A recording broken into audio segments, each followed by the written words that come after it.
ሰባ ሰገል መጡ ሊሰግዱ በሙሉ ሊሰግዱ በሙሉ ሊሰግዱ በሙሉ የእስራኤል ንጉሥ ተወልዷል እያሉ ተወልዷል እያሉ ተወልዷል እያሉ እሰይ ተወለደ የዓለም መድኃኒት የዓለም መድኃኒት የዓለም መድኃኒት ይኸው ተወለደ የዓለም መድኃኒት የዓለም መድኃኒት የዓለም መድኃኒት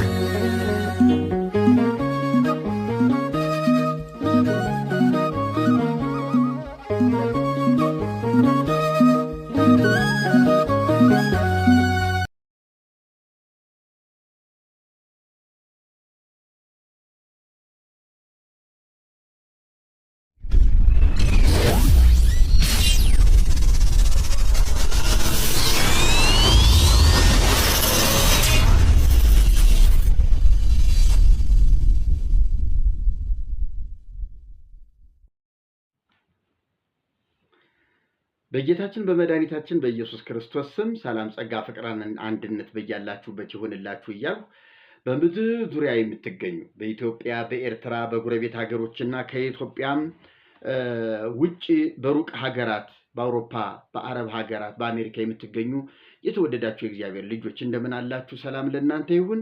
የእግዚአብሔር ጸጋ ይብዛላችሁ። ተባረኩልኝ። በተለይ ዛሬ ኦርቶዶክሳውያን እንደው በቅንነት መንፈስ ኦርቶዶክሳውያን ይሄን ፕሮግራም እንደው እንዴት አያችሁት እንዴት ተረዳችሁት ብዬ እንድትገመግሙትና በዚህም በዚያም በኩል ያለውን ነገር ተረድታችሁ አለ አይደለ መልካም ነው እኔ ሙሉ በሙሉ በጥሩ ጎኑ ተመልክቼዋለሁ የሚለውንና እፈራለሁ ያስፈራኛል ምናልባት ጥናት ቢደረግበት ክትትል ቢደረግበት የሚል ደግሞ ስጋት ካላችሁ ደግሞ ያንንም ማሳብ ብታስቀምጡ ጥሩ ነው።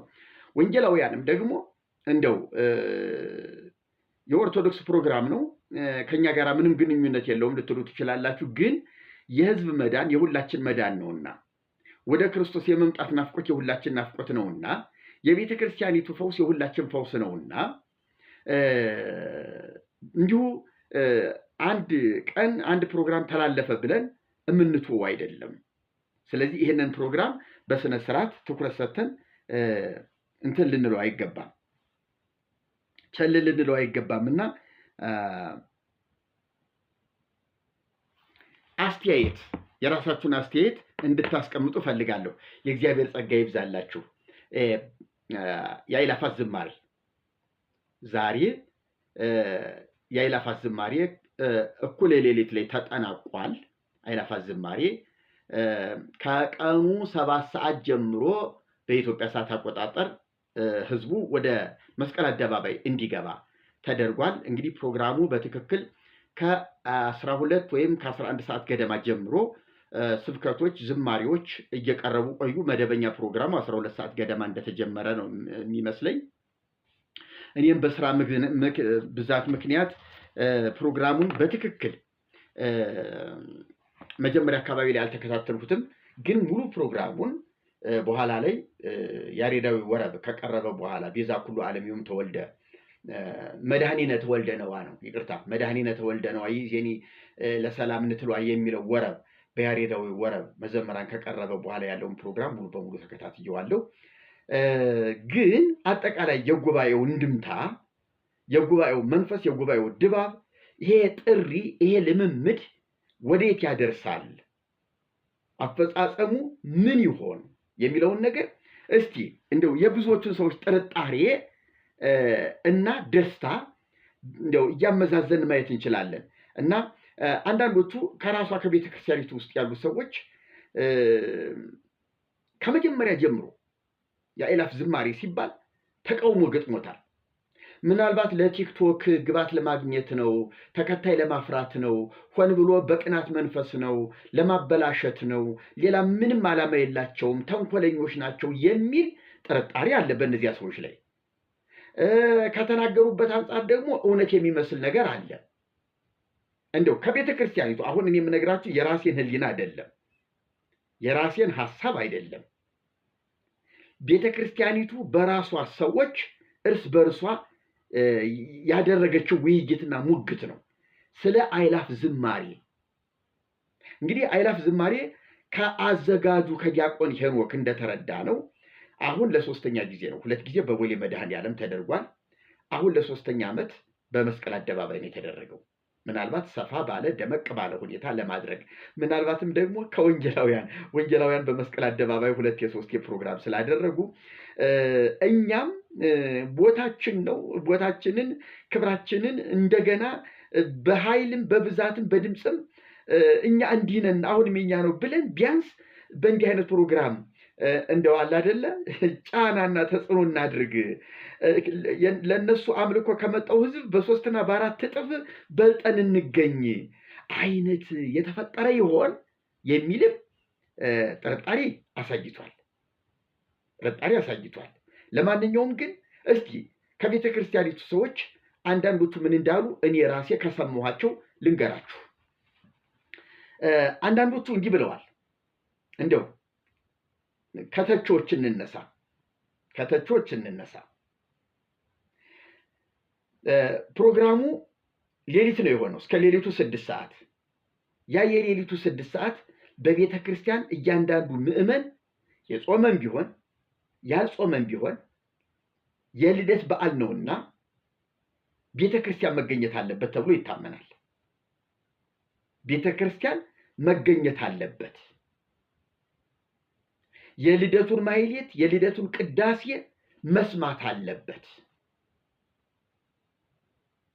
ስለዚህ ዲያቆን ሄኖክ ወይ ከልደቱ በዓል ወደ ኋላ በ27 እና በ28 ወይ ደግሞ ከ29 በኋላ በ30 እና በ1 ለምን አላደረገው? ምክንያቱም ህዝቡ ከቅዳሴ እንዲኮበልል ህዝቡ ያን ያህል ጊዜ ጾሞ ያንን ትልቅ በዓል ጌታ ተወለደ የተባለበትን ትልቁን በዓል ከቤተ ክርስቲያን ውጭ በኮንፈረንስ መስቀል አደባባይ ላይ እንዴት ሊያደርግ ቻለ? ይሄ ራሱ ካዘጋጀው ፕሮግራም ማነው ከቤተ ክርስቲያኒቱ ታላቅ የአምልኮ ቅዳሴ ይልቅ እሱ ላዘጋጀው ፕሮግራም ክብር የሰጠ ይመስላል። ለቅዳሴው ንቀት ያሳየ ይመስላል። ህዝቡን ከቅዳሴ ያስኮበለለ ይመስላል። ህዝቡ ምንም ይሁን ምን ያንን የቅዳሴ ሰዓት ምክንያቱም ዓመታዊ በዓል ነው፣ ታላቅ በዓል ነው፣ የጌታችን የልደት በዓል ነው። መላእክቱ የዘመሩበት እልል ያሉበት ለሰው ልጆች ታላቅ መዳን ተብሎ የተበሰረበት በዓል ነው። ትልቅ በዓል ነው። እኛም ሁላችን እንስማማለን፣ እናምናለን። ግን ይሄን ቀን ዲያቆን ሄኖክ ከጳጳሳቱ ጋር ተነጋግሮ ከሊቃውንቱ ጉባኤ ጋር ተነጋግሮ ከልዩ ልዩ ከሚመለከታቸው የመምሪያ ኃላፊዎች ጋር ተነጋግሮ ለምን ወይ ከወዲሁ ከበዓሉ በፊት ወይ ከበዓሉ በኋላ እንዲሆን ለምን አላደረገም? ህዝቡን ከቅዳሴ ማራቅ ከቅዳሴ ማስኮብለልና ለራሱ ኮንፈረንስ ዕውቅና መስጠት አይሆንበትም ወይ የሚል ትልቅ ተግዳሮት ገጥሞታል። ምናልባት ይሄንን ይቅርታ ጠይቆ የሚያስተካክለው ይሆናል። አዎ ልክ ነው፣ መሆን አልነበረበትም። ያ ህዝብ እንደዚያ እንደለበሰ እንደዚያ እንዳማረበት ቅዳሴ ማስቀደስ ነበረበት ነው። አሁን እንደ ኦርቶዶክስ ነው የምናወራው፣ ከወንጌል አንጻር አይደለም፣ እንደ ኦርቶዶክስ ነው የምናወራው። ስለዚህ ወንጌላውያንም ብትሆኑ የምትሰሙኝ እንደ ኦርቶዶክስ ብትሆኑ የኦርቶዶክስነት ተከታይ ብትሆኑ ይሄ መሆን አይገባውም ነበር ወይ ብላችሁ እንድታስቡ ነው እንጂ ከወንጌል አንጻር ሁናችሁ በዚህ ጽንፍ ሆናችሁ የራሱ ጉዳይ እንድትሉ አይደለም። ይሄ እንደዚህ የምትሉ ከሆነ እናንተን አይመለከትም። እንደ ኦርቶዶክስ ሆናችሁ ግን እኔ ኦርቶዶክስ ብሆን በእንደዚህ አይነት የቅዳሴ ጊዜ ይሄ ኮንፈረንስ እዚህ እንደዚህ መሆን ነበረበት ወይ? ቅዳሴው በክብር ይሄ ህዝብ ለምን እዚያ ቁሞ አላስቀደሰም የሚያስብል ነገር በብዙዎች ዘንድ ፈጥሯል ነው። ሌላው የቆረቡ ሰዎች ቅድሚያ ስፍራ የሚሰጣቸው የክብር ቦታ የሚሰጣቸው እንዲሆኑ ተደርጎ ተደጋጋሚ ማስታወቂያ ተሰርቷል። የቆረቡ ሰዎች ማለት የዕለቱ ቁርባን እንደሆነ አልፏቸዋል። እዚያ እየተቀደሰ እየተቆረበ ነው። እነዚህ የዚህ ፕሮግራም እያካሄዱ ነው። ስለዚህ የቁርባኑ ጊዜና የዚህ ፕሮግራም ጊዜ እኩል ስለሆነ ሩጠው ቆርበው ሩጠው መምጣት ስለማይችሉ የዕለት ዕለት የቆረቡ ሰዎች ሊሆኑ አይችሉም።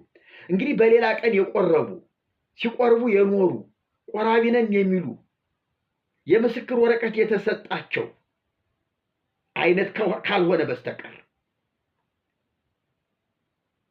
ስለዚህ በየትኛው ቀን የቆረቡ ናቸው ለዚያ ቦታ እጩ የሆኑ? እንደዚያ ከሆነ መዓት ሕዝብ የከበሬታ ስፍራ ያስፈልገዋል። መዓት ሕዝብ፣ በርካታ ሕዝብ የከበሬታ ስፍራ ያስፈልገዋል። ስለዚህ አንዱን መርጦ አንዱን አቃሎ አስቀርቶ ፊትና ኋላ የሚያደርግበት ምክንያት የለም እና ይሄ ራሱ ትክክል አይደለም። የፕሮግራሙ ፍቅር ያላቸው ወይም ደግሞ ከቤተ ክህነት ትልልቅ መሪዎች ከመጡ፣ የደብር አለቆች ከመጡ፣ የደብር አስተዳዳሪ ወይም ደግሞ ልዩ ልዩ ስልጣን ያላቸው በቤተ ክርስቲያን ውስጥ ስፍራ ያላቸው ወይም ደግሞ ዲያቆን ሄኖክ ባዋቀረው ኮሚቴ የተመለመሉ እጩ ሰዎች ከመንግስት ባለስልጣንም ሊሆን ይችላል። ለነዚህ ልዩ ስፍራ ምናልባት 100 200 ሊሆኑ ይችላሉ። እንደ ጉባኤው ትልቅነት 300 እኮ ሊሆኑ ይችላሉ። ለነዚያ ሰዎች የክብር ስፍራ ከፊት ለፊት ሊያስፈልጋቸው ይችል ይሆናል። ጳጳሳት ቢመጡ ለጳጳሳት ልዩ ስፍራ ሊያስፈልጋቸው ይችላል። አለበለዚያ የቆረቡ ከተባለ ግን መቼ የቆረቡ? የመጀመሪያው ጥያቄ የልደት ዕለት የዕለት ዕለት የቆረቡ ስለማይቻል ስለማይሆን ጊዜው በቂ ስላይደለ እዚህ ያለው ፕሮግራምና እዚህ ያለው ቁርባን ጊዜ እኩል ሰዓት ስለሆነ ስለዚህ ፕሮግራሙ ተዛብቶበታል። ቀድሞ የቆረበ ሲቆርብ የነበረ ከሆነ ደግሞ መዓት ሕዝብ የቆረበ አለ። ያ ሁሉ ሕዝብ ቆራቢ ነኝ ብሎ ቢመጣ እንዴት አድርጎ ነው የሚያስተናግደው? ወይስ እየመረጠ አንተ በቅታል አንተ አልበቃህም፣ አንተና አንተ ሂድ፣ ምን አይነት መስተንግዶ ሊያደርግ ነው? ይሄ ራሱ ፕሮግራሙን ያበላሽበታል። ጥሪው ትክክል አይደለም፣ መልእክቱ ትክክል አይደለም የሚል ማጉረምረም ፈጥሯል። ሌላው እንግዲህ በርካታ እውነት የገባቸው ወንጌል የገባቸው የክርስቶስ የሆኑ የቤተ ክርስቲያኒቱን ፈውስና መታደስ የሚፈልጉ በርካታ ሴቶች፣ ወንዶች፣ ትልልቆችና ትንንሾች አሉ። ወደ እኔ ካደረሱ መልእክቶች እዚያው ጉባኤ ውስጥ ሆነው በነገራችን ላይ እኔ ጉባኤው ልገኝ ፈልጌ ነበረ፣ ግን ያው ትራንስፖርት የለኝም። እዛ አድሬ 6 ሰዓት ላይ ጉባኤው ሲጠናቀቅ በእግሬ ሩቅ መንገድ መምጣት አልችልም። መጨናነቅም መዳከምም ይፈጥራል። ስለዚህ ምናልባት ደግሞ ስለምታወቅ ይሄ ሰውዬ እዚህ ምን ሊያደርግ መጣ ተብሎ ደግሞ ሌላ አደጋ መፍጠር እንዳይሆን ይቅርብኝ ብዬ ትቼዋለሁ፣ አልሄድኩም። ግን እዚያ የነበሩ የማገለግላቸው ከኔ ጋር ግንኙነት ያላቸው ለቤተ መቅደሱ ቅርበት ያላቸው ሰዎች ትዝብታቸውን አጋርተውኛል። አብዛኛው ዝማሬ አማኑኤል መድኃኔዓለም እንጂ ኢየሱስ አልተነሳም ብለዋል። በዝማሬው ላይ መድኃኔዓለም፣ ድንግል ማርያም፣ አማኑኤል እነዚህ ስሞች በቤተ ክርስቲያኒቱ የተለመዱ ተዘውትረው በዝማሬው ተነስተዋል። ይህንን እኔም እቤቴ ሆኜ እየተከታተልኩ ነበረ። የተለያዩ ዘማሪያን የደረሷቸው መዝሙሮች አሉ።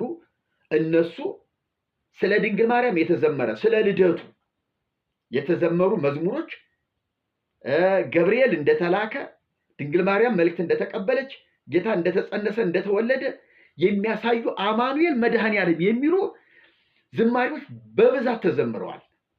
ኢየሱስ የሚል ግን ተፈርቷል።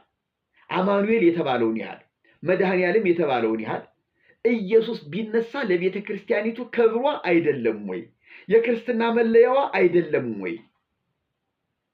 አይ አማኑኤል ማለት እኮ ያው ነው ኢየሱስ ነው፣ መድኃኔዓለም እኮ ማለት ያው ኢየሱስ ነው ልትሉ ትችላላችሁ። ታዲያ እንደዚያ ከሆነ ለምን ኢየሱስ አትሉም? ታዲያ ኢየሱስ እኮ የራሱ የሆነ መጠሪያ ስም ነው፣ የወጣለት ስም ነው። ሕዝቡን ከኃጢአታቸው ያድናቸዋልና ኢየሱስ ትለዋለህ። እግዚአብሔር ከኛ ጋር ነውና የስሙ ትርጓሜ አማኑኤል ይሉታል። እና አማኑኤልም የራሱ መልእክት አለው፣ ኢየሱስም የራሱ መልእክት አለው። አዳኝነቱ የተሰበከበት፣ ቤዛነቱ የተሰበከበት፣ መድኃኒትነቱ የተሰበከበት ኢየሱስ ነው። ቤተ ክርስቲያኒቱ በኢየሱስ መድኃኒትነት በኢየሱስ አዳኝነት አእላፍ መላእክት የዘመሩትን ለዓለም ሁሉ መድኃኒት የሚሆን ያሉት እኮ ኢየሱስ ነው። ይሄንን የሰበኩትን መላእክት አእላፍ ብሎ ስያሜ ሰይሞ ከኢየሱስ መሸሽ ለምን አስፈለገ? ለምን ከኢየሱስ መደበቅ አስፈለገ? እና ይሄ ጉባኤውን አቅልሎታል። ጉባኤው የሆነ እንደው ጉባኤው የተፈጠረው ራሱ ለብሽሽቅ ነው የመሰለባቸው። ጴንጤው ኢየሱስ ኢየሱስ ሲል ከዚህ ኢየሱስ አንልም፣ እኛ ደግሞ መድኃኔዓለም አማኑኤል አማኑኤል ነው ምንል አይነት የብሽሽቅ የፉክክር መድረክ ዝግጅት አስመስሎባቸዋል የሚል ትችት መጥቷል። እውነት ነው፣ እኔም እስማማለሁ። ለምን ትልቁን የዝማሬ ስፍራ ይዞ መገኘት ያለበት ኢየሱስ ነው። ሕዝቡን ከኃጢአታቸው ያድናቸዋልና ለዓለም ሁሉ መድኃኒት የሚሆን እርሱም ጌታ ክርስቶስ የተባለ ተወልዶላቸዋል ሲባል እኮ መድኃኒት ኢየሱስ ነው የስሙ ትርጉም። ስለዚህ ይሄንን ስም ይሄ ጉባኤ አብልጦ አድምቆ መዘመር ነበረበት። ይሄንን ባለማድረጉ ጉባኤው ስንፍና ታይቶበታል የሚል ትችት ተነስቷል። ሌላው ስብከቱ ነው። ስብከቱ ደካማ ነው። ስብከቱ ደካማ ነው። ዝግጅት ያንሰዋል። በተሳሳተ ሞቅታ፣ ቃል በጎደለው ሞቅታ፣ የሕዝብን ትኩረት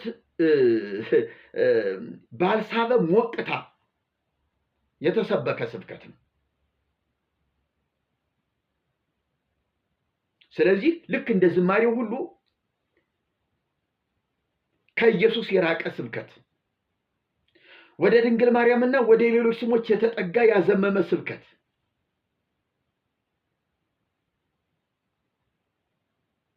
እንደዚህ አይነት ነገር ተንጸባርቆበታልና ስብከቱ ደካማ ነው።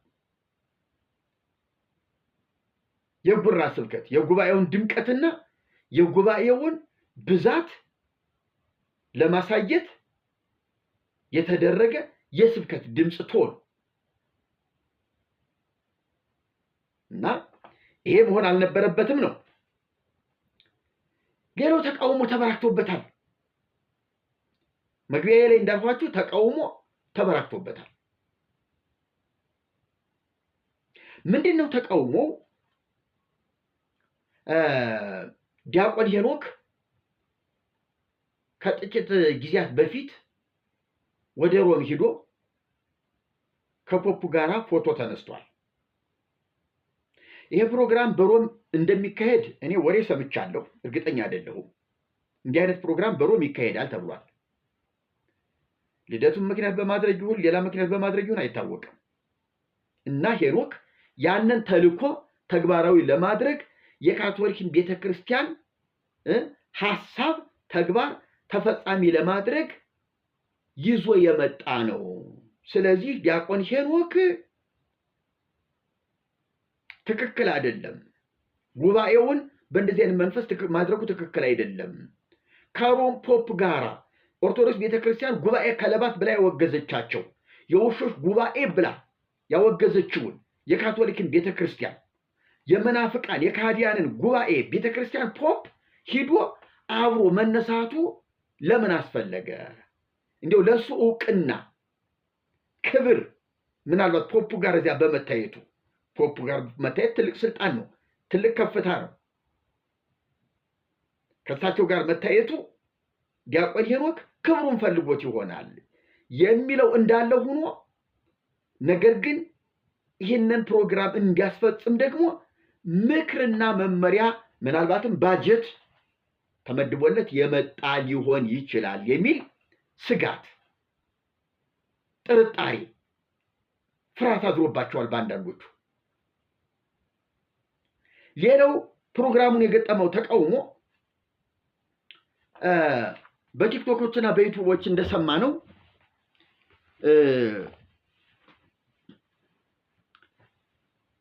በሀገራችን በደቡብም በሰሜንም በምስራቅም በምዕራብም ግጭቶች አሉ፣ በቤተ ክርስቲያን ፈተናዎች አሉ፣ ስደት አለ፣ የቤተ ክርስቲያን መዘጋት አለ፣ ብዙዎች አገልጋዮች እየታረዱ ነው፣ ምዕመናን እየተፈናቀሉ ነው፣ ቤተ ክርስቲያን እየተዘጉም እየተቃጠሉም ነው። በዚህ ሰዓት እኛ ማቅ ለብሰን ወደ እግዚአብሔር የምንጮህበት የምንጸልይበት ጊዜ እንጂ ነጭ ልብስ ለብሰን ሻማ እያበራን እንደሆነ የሆነ የምስራች እንዳገኘን የሆነ ድል እንዳገኘን በእንዲህ አይነት ፕሮግራም መታየት አልነበረብንም። ይሄ ፕሮግራም ይሄ ጉባኤ አሁን ጊዜው አይደለም። ጊዜ አለው። ጉባኤው መልካም ነው፣ ያስፈልጋል። ግን አሁን ጊዜው አይደለም። በዚህ ጊዜ እንዲህ ማድረግ ለሙታን ንቀት ነው፣ ለሙታን ክብር አለመስጠት ነው፣ እየተጎዳች ላለችው ቤተክርስቲያን ክብር አለመስጠት ነው፣ ቸልተኝነት ነው። ስለዚህ ይሄ ፕሮግራም ትክክል አይደለም በዚህ ሰዓት የሚል ሌላ ተቃውሞ ገጥሞታል። ይህንን በየዩቱብና ቲክቶኩ ስናየው የሰነበት ነው። ሌላው የዚህ ፕሮግራም እንደ ክፋት እንደ ተንኮል ተደርጎ የተወሰደው ኤግዚቢሽን ማዕከል እስከ ልደት ማታ ዋዜማ ድረስ ልዩ ልዩ ባዛር አለ። ከፍተኛ ገንዘብ ተከፍሎበት ባዛር ተከፍቷል። ግብይት አለ። ብዙ ስራ እየተሰራ ያለበት ሁኔታ አለ። ገንዘባቸውን የከፈሉ ሰዎች ድርጅታቸውን ለማስተዋወቅ ይሁን ለመሸጥ ለመግዛት እዚያ ቦታ ከፍተኛ ገንዘብ ከፍለው ገብተዋል። ስለዚህ በ28 ከ7 ሰዓት ጀምሮ መንገዶቹ እንዲዘጋጉ ከተደረገ ግብይቱ ተቋረጠ ማለት ነው። ስለዚህ እነዚህ ሰዎች እንዲከስሩ ተደርጓል እና ሆን ተብሎ ይሄንን ገበያ ለማበላሸት ለማኮላሸት የተደረገ ተንኮልና ሴራ ነው የሚል ደግሞ ሌላ ወሬና ተቃውሞ ትችት እየመጣበት ነው።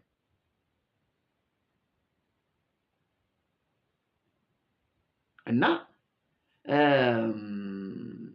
እናንተ ይህንን ግምገማ የእነዚህን ሰዎች ግምገማ እንዴት አያችሁት? በዚህ ተስማምቻለሁ፣ በዚህ አልተስማማሁም፣ በዚህ ተስማምቻለሁ፣ በዚህ አልተስማማሁም የምትሉት ነገር ካለ ሐሳባችሁን በኮሜንት ባጭሩ መግለጽ ትችላላችሁ። ሌላው ደግሞ ስለ ፕሮግራሙ እንደው ጥሩ ጎን አለው ቢባል ጥሩ ጎኑ ምንድን ነው? እንግዲህ አንድ ከላይ ስገልጠው ከቆየሁት አንድ ነገር ልጨምርላችሁና ይሄ ጉባኤ ወይም ይሄ ፕሮግራም እንደዚህ ንቅናቄው ምን ለማምጣት ነው? ፕሮቴስታንትን ለመፎካከር አቅም አለን፣ ጦርነት መግጠም ካስፈለገን ገጥማለን፣ ከገጠምን እናሸንፋለን፣ ማንም አይችለንን፣ ይሄን ያህል ቁጥረ ብዙ የሆነ ህዝብ አለን ለማለትና ምናልባትም እኮ ፖለቲካውንም ስርዓት ያዝ፣ ሰብሰብ በል፣ ወደ ቤተ ክርስቲያን አትግባብን። የህዝብ አለ የፈለገ መሳሪያ ቢተኮስ ተመቶ የማያልቅ ህዝብ አለ፣ ድል አድራጊ ህዝብ አለ ለማለት ፕሮቴስታንቱንም ሆነ ፖለቲካውን ዓለም ለማስፈራራት እዩን ወቁን ይህን ያህል ነን ለማለት ለታይታ የወጣም እንዲመስል ተደርጓል። ይሄንን አንዳንዶቹ እንደው በርቀት የተጠራጠሩት አሉ።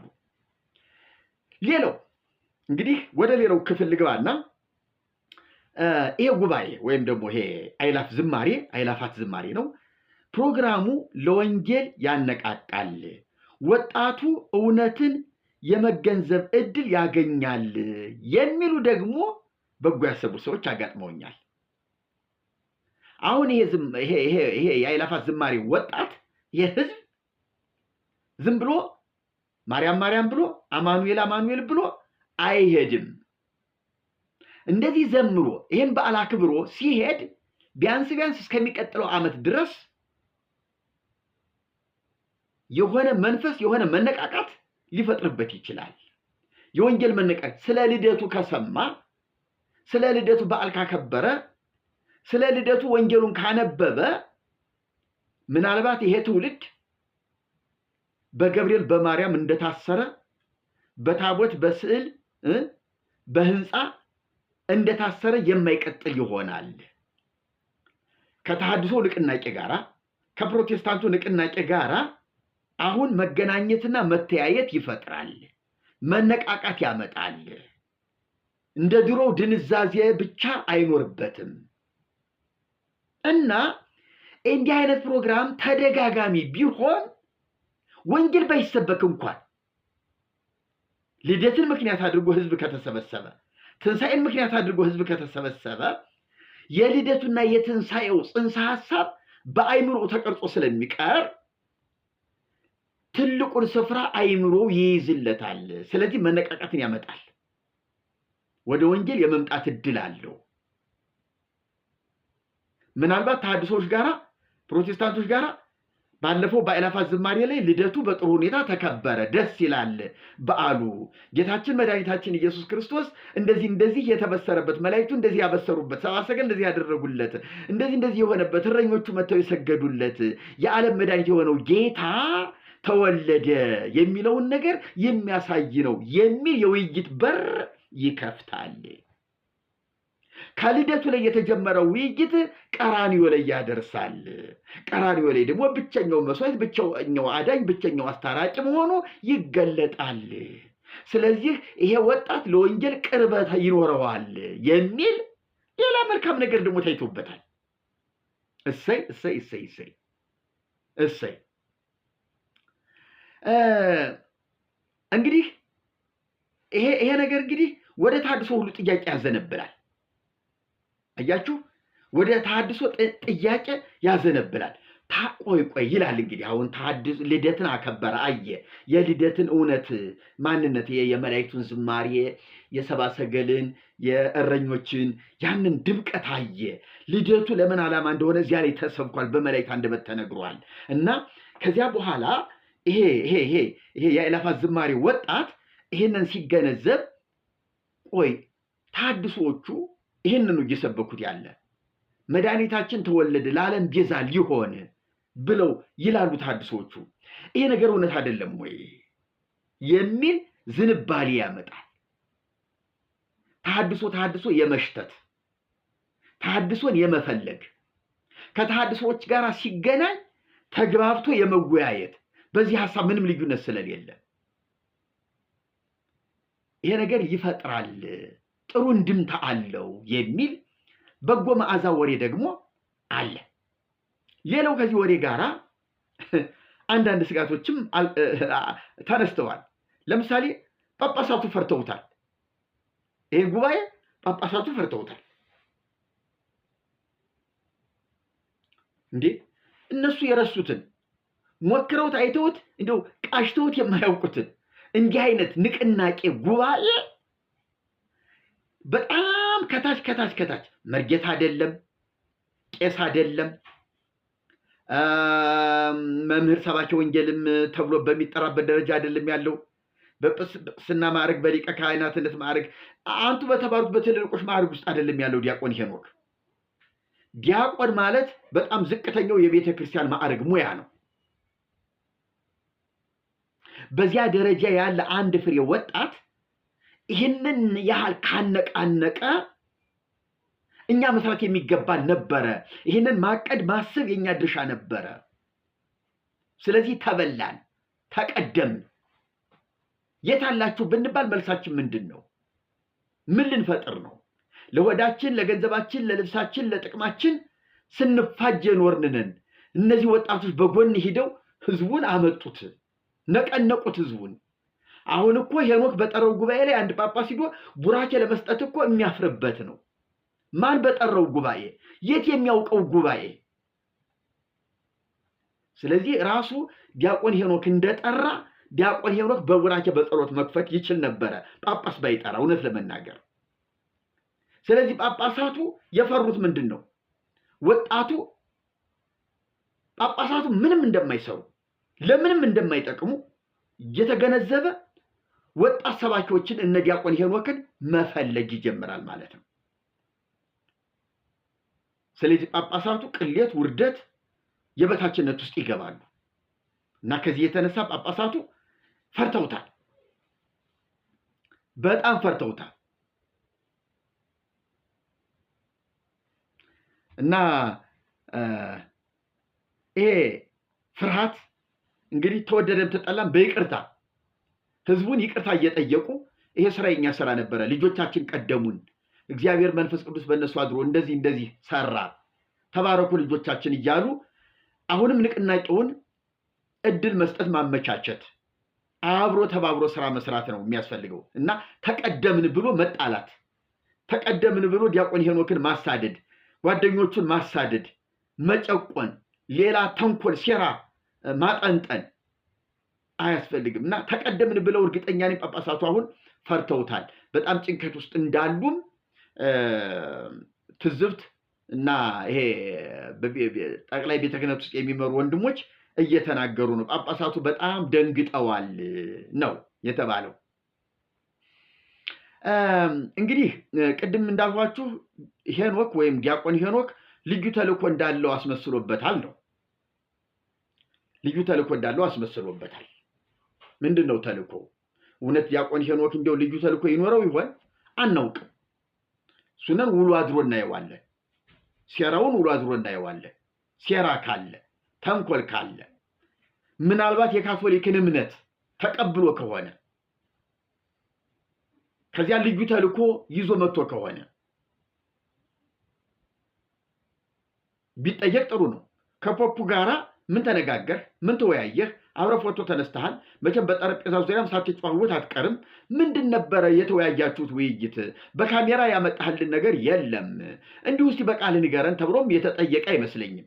እሱም ራሱ ሂዶ እንዲህ አይነት ነገር ገጥሞኛል፣ እንዲህ ተወያይቼ መጣሁ፣ በዚህ መንፈስ፣ በዚህ ሁኔታ ይህንን አይቼ ተረድቼ መጣሁ ያለው ነገር የለም። ስለሌለ እንዲሁ በዝግ ነው ነገሩ እየተካሄደ ያለው። ስለዚህ ዲያቆን ሄኖክ ምንም እንኳን ልዩ ተልእኮ ቢኖረውም ይሄ ተልእኮ አለኝ፣ ይሄን ይዤ ነው የመጣሁ፣ ይሄን ለማስፈጸም ነው ማለት አይችልም። በድብቅ በስውር ይዞት ይንቀሳቀስ ይሆናል ካለው ማለቴ ነው። ግን እንደዚህ ይኖረዋል ብሎ ማሰብም አስቸጋሪ ነው። ሄደን እኮ እና አቡነ ማትያስ እኮ ሄደው ከማንም ጳጳስ ጋራ ከማንም ባለስልጣን ጋራ እኮ ፎቶ ተነስቶ ይመጣሉ። እና እሳቸውን አሁን መጠርጠር ይቻላል? አሁን ልዩ የሚያደርገው ምንድነው? ዲያቆን ሄኖክ ከፖፑ ጋራ መሆኑ ነው እንጂ ፓትርያርክ ከፓትርያርክ ጋር፣ ጳጳስ ከጳጳስ ጋር ችግር የለውም።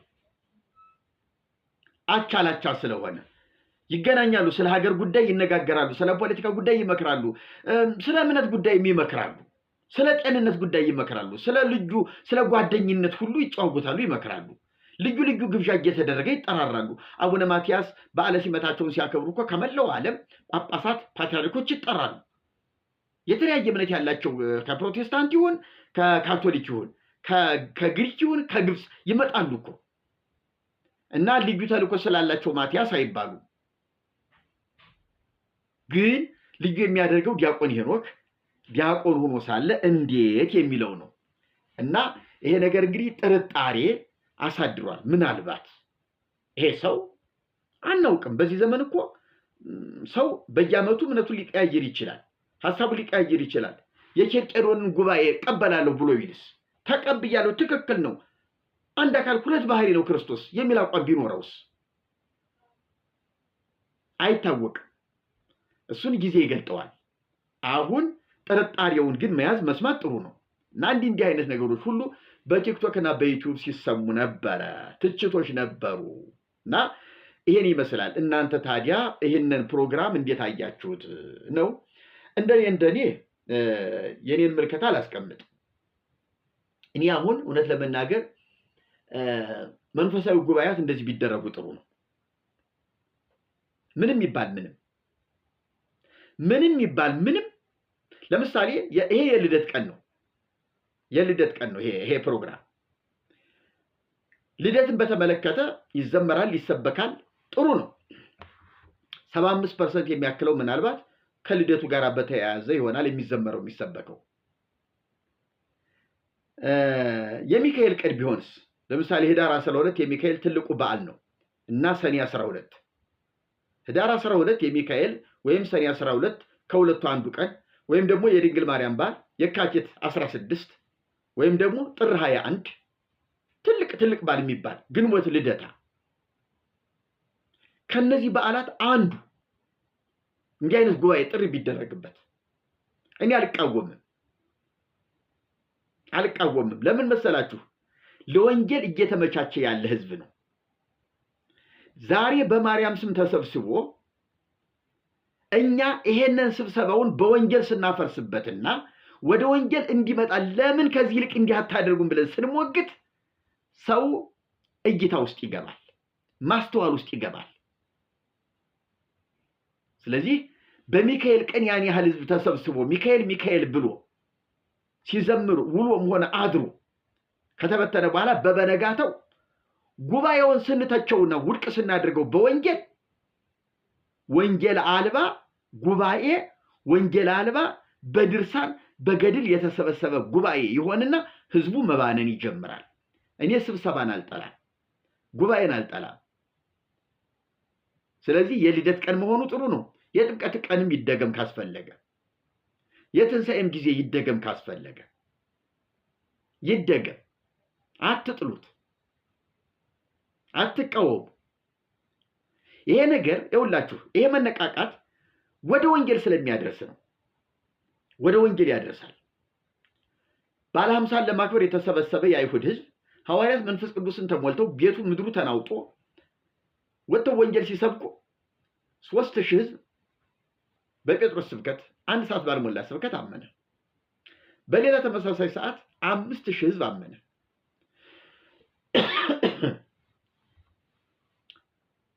ምናልባት እንግዲህ እንዲህ አይነት ጉባኤዎች የሆነ የሚያንደረድሩበት የሆነ ወይ ቁልቁለት አላቸው ወይ ከፍታ አላቸው እና አይጠላም፣ ጉባኤው አይጠላም። በእንደዚህ አይነት መንገድ እንደቆመ ሲቀርና ሲጠፋ ነው የምናዝነው እንጂ ጉባኤው ይገኝ ይደረግ ስብሰባው፣ እኛ ደግሞ በወንጌል እንሞግታለን፣ በእውነት ቃል እንሞግታለን። ለምን ያስፈልገን እንላቸዋለን። ያኔ መባንን ይመጣል። አሁን እኮ የት እንዳለ የማናውቀው ህዝብ በየቤቱ ተወሽቆ ማተባስሮ ዝም ብሎ ኦርቶዶክስ ሆኖብን ነው እኮ፣ ግራ ገብቶን ነው ለስብከትም የተቸገር ነው። እንደዚህማ ከሆነ አሁን ይሄ ህዝብ እኮ ቲክቶክ ያያል። ይሄ አሁን የመጣ ህዝብ ቲክቶክ የማያይ እንዳይመስላችሁ፣ ዩቲዩብ የማያይ እንዳይመስላችሁ። ስለዚህ የምንቃወመውን ሁሉ ያየዋል። ይሄ ሰውዬ ደግሞ ምን ብሎ ነው፣ ምን ለማለት ፈልጎ ነው ብሎ የኔን መልእክት ማየት ይፈልጋል። ተቃወመው ወይስ ደገፈው የሚለውን ለማወቅ ይገባል፣ ወደ እኔ ይገባል። ስለዚህ የኔን ምልከታ ሲያይ ጥያቄ ውስጥ ይገባል። ብዙዎች እኮ ስለ ታቦት ተናግረን ነው የታቦት ጉዳይ ጥያቄ የፈጠረባቸው እና እንደዚህ አይነት እይታ ውስጥ መግባት ስለሚያስፈልግ ስለሚገባ እንዲህ አይነት ፕሮግራሞች መኖራቸው መልካም ነው ባይነኝ እኔ። በተረፈ ይህንን ስብሰባ የሚጠሩ ሰዎች በዓላማ መጥራት አለባቸው። በዓላማ ትናንትና በነበረበት ምልልስ ህዝቡ እንደው እንዳይቀጥል የተሻለ ህዝብ የተሻለ ኦርቶዶክስ ወንጌላዊት ኦርቶዶክስ እንዲሆን ክርስትና የገባው ኦርቶዶክስ እንዲሆን በቃ ተፎካካሪ ከፕሮቴስታንት ጋር ተፎካካሪ በወንጌል ጉዳይ እኔ በልጥ ተፎካካሪ በኢየሱስ ጉዳይ እኔ በልጥ ተፎካካሪ እንጂ ይሄኛው ሚካኤልና ጻድቃንን ይዞ ይሄኛው ኢየሱስን ይዞ ምናባ አይነት ነገር መሆን የለበትም። ወደዚያ ነው መምጣት ያለበት። መገናኛችን ኢየሱስ ነው። ማዕከላችን ኢየሱስ ነው። መታረቂያችን ኢየሱስ ነው። ሁላችንም ሩጠን መስቀሉ ጋር ቀራንዮ ጋር ከመስዋዕቱ ጋር መገናኘት ነው መዳረሻችን መሆን ያለበት። ስለዚህ ይሄ እንዲሆን ነው እኔ መልእክቴ መሆን ያለበት እንዲህ እንዲሆን ነው። ሰባኪዎቹ ፕሮግራም ያዘጋጁት እንዲህ እንዲሆንላቸው ነው ማድረግ ያለባቸው እንጂ የህዝብ ብዛት አሳይቶ እኛኮ ለማለት ለመፎከር አይደለም። ምናልባት በአመቱ ከዚህ ህዝብ 500,000 በሉት 600,000 ወደ ፕሮቴስታንት የሚቀላቀል አሁንም እዚያ ውስጥ ያለው ህዝብ በርከት ያለ ተሐድሶና ፕሮቴስታንት ይኖር ይሆናል።